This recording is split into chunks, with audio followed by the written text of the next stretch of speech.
Have you ever noticed how deeply tired you are? Not the kind of tired that sleep can fix, but a soul-level exhaustion that lingers no matter how much you rest. It's the weariness that comes from constantly trying to control everything. Your time, your emotions, your thoughts, your relationships, your productivity, and even how others perceive you. You may not always be aware of it, but there's a silent, invisible pressure you place on yourself every day to perform, to keep up, to hold things together. You force yourself to wake up earlier, move faster, do more, smile wider, stay calm, stay motivated, stay in control. But underneath it all, there's a quiet ache, the feeling that no matter how tightly you try to grip life, it keeps slipping away. You chase perfection in your routines, in your goals, in your image, yet none of it feels truly yours. Often, you follow paths you never questioned, patterns you never chose, simply because they seem like the right thing to do. And all the while, a part of you is begging to let go, not to give up, but to surrender the illusion that you can control every outcome. You try to force clarity in uncertain situations, force love in distant relationships, force strength in moments when all you want is softness. But life isn't a machine to be managed. It's a river meant to be flowed with. The more you resist its current, the more it wears you down. Maybe the real strength lies not in holding everything together, but in giving yourself permission to let some things fall apart. Maybe the peace you're craving doesn't come from doing more, but from finally realizing you don't have to control it all. Maybe rest begins where resistance ends. In our fast-paced modern world, we are conditioned to believe that everything must be controlled, planned, and mastered. We are driven to force things, to chase goals relentlessly, to manipulate our in order to get what we want at all costs. And yet, life rarely follows the path we map out for it. How many times have we clung to toxic relationships, stayed in soul-draining jobs, or pursued projects that no longer resonate with us simply because we believed we had to succeed, no matter what? But what we call perseverance is sometimes just blind stubbornness. Letting go is not the same as giving up. It is a powerful act of trust in life itself. It means accepting that some things are not meant for us, and by forcing them, we may be closing ourselves off from better, more aligned opportunities. It's essential to learn how to read the signs, to respect the silences, and to understand that today's no often makes way for tomorrow's yes. Letting go doesn't mean doing nothing, it means acting wisely, with patience and alignment. What we perceive as loss is often just life making room for something greater. When we stop forcing, we begin to breathe. And when we breathe, everything begins to shift.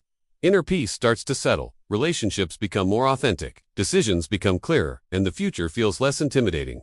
All it takes is a step back, an unclenching of the fists, a quiet surrender of control. It is in that stillness, in that surrender, that transformation begins. Trust that life, when given space, can work in your favor in ways your plans never could.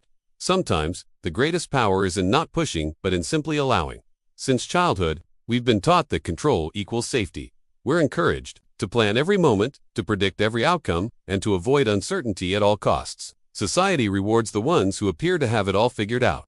We measure success by how well someone can maintain control over their life. A stable job, a fixed schedule, a predictable future. But control is often an illusion, one that brings more stress than peace. No matter how hard we try to dominate life, it will always surprise us. Things change, people leave, circumstances shift overnight. And when we cling too tightly, trying to keep everything within our grasp, we end up exhausted, anxious, and disappointed. True peace doesn't come from managing every detail. It comes from learning to adapt, to flow, to accept. Life is not a machine we can program. It is a river, unpredictable and alive. When we try to dam the river, we block its natural course. But when we let it flow, we begin to move with it, not against it. Releasing control doesn't mean chaos. It means living with a kind of wisdom, a deep trust in timing, in rhythm, in the invisible patterns of growth and change. When we release the need to control outcomes, we open ourselves to experience life fully. We begin to listen, to feel, to respond, rather than react. And that shift, subtle as it may be, changes everything. Stop trying to force what isn't working. Stop obsessing over what you can't predict. Let life surprise you. It's often in the moments of surrender when we stop gripping so tightly that life finally delivers the clarity, love, and freedom we were chasing all along. You don't need to hold everything together. Let go, and watch how beautifully life rearranges itself. Have you ever wondered why you're so tired of after a full night's sleep? Why a quiet Sunday doesn't really feel restful anymore? Why even the things you used to love now feel like obligations? It's not just physical fatigue, it's something deeper. It's the weariness of someone who's been trying to hold the entire world together without showing a single crack. You're tired because you've spent years trying to manage everything: your time, your emotions, your reactions, your image. You try to predict what's coming, prepare for every possibility, fix everything before it breaks. You smile when you're hurting. You stay strong when all you want is to fall apart in someone's arms. You silence your needs to avoid conflict. You overextend yourself just to maintain the illusion that everything's under control. But at what cost? You've built a life that looks stable from the outside, yet inside, your soul is running on empty. You weren't meant to live like this. You weren't made to carry the weight of perfection on your shoulders. Somewhere along the way, you learned that love must be earned, that success means control, that stillness is laziness. But none of that is true. You are not failing because you're tired because you've been forcing what was never yours to control. Letting go isn't quitting, it's choosing peace over pressure.